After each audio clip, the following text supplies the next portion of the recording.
చంటి బెంటు అనే రెండు ఎలుకలు ఆహారం కోసం వెతుకుతూ ఓ ఇంట్లోకి వెళ్ళాయి. ఇల్లంతా వెతక్క ఓ డబ్బాలో మొక్కజొన్న గింజలు ఉన్నట్లు గ్రహించాయి. దానికి ఉన్న కన్నంలోంచి లోపలికి వెళ్ళి గింజల్ని తినటం ప్రారంభించాయి. కాసేపటికి చంటి, అమ్మయ్య, ఈ రోజుకి ఆకలి తీరింది కదా, ఇక వెళ్దాం అని బెంటుతో అంది. ఇంతకు ముందు మనం తిండి దొరక్క ఎంత ఇబ్బంది పడ్డాము, ఇప్పుడేమో వెళ్ళిపోదాం అంటున్నావు. నేను ఇంకా తింటాను, అప్పుడే రాను, నువ్వు వెళ్తే వెళ్ళు అంది బింటు. చంటి ఏదో చెప్పపోయినా బింటు వినిపించుకోలేదు. దాంతో అక్కడి నుంచి వెళ్ళిపోయింది. అది పిచ్చిది, మంచి అవకాశాన్ని వదులుకుంది అనుకుంది బింటు. రోజంతా అలా తింటూనే ఉంది. పొట్ట నిండి లావయ్యింది. హుష్, ఇక చాలు, పొట్ట పగిలిపోయేలా ఉంది అనుకుంది. డబ్బాలోంచి బయటికి వద్దామనుకుంటే ఆ కన్నంలోంచి తల మాత్రమే బయటకు వచ్చింది.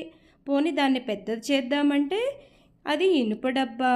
దాంతో తిన్నది అరిగే వరకు అందులోనే ఉండక తప్పని పరిస్థితి. కానీ ఈలోగా ఇంట్లో వాళ్ళు వచ్చి ఎక్కడ తనను గుర్తిస్తారో అని ప్రాణభయంతో గడిపింది. భయపడినట్లుగానే కాసేపటికి ఆ ఇంటావిడ వచ్చి డబ్బాను తెరిచింది. మామూలుగా అయితే బెంటు తుర్రున పారిపోయేది. కానీ బాగా తినటంతో వేగంగా కదలలేకపోయింది. దీంతో ఆ ఇంటావిడ చీపురుతో చావబాదింది. చక్కగా చంటి చెప్పినట్లు విని వెళ్ళిపోతే బాగుండు, అయినా చేతులు కాలాక ఆకులు పట్టుకొని ఏం లాభం అనుకుంటూ బింటు ప్రాణాలు విడిచింది. పిల్లలు, అత్యాశ ఫలితం ఇలానే ఉంటుంది. మనకు ఎంత కావాలో, ఏమి కావాలో అది తీసుకుంటే ఆనందంగా ఉంటాం. అంతకు మించి తీసుకుంటే అతి సర్వత్రా వర్జయేత్, అతి ఎప్పుడు మంచిది కాదు.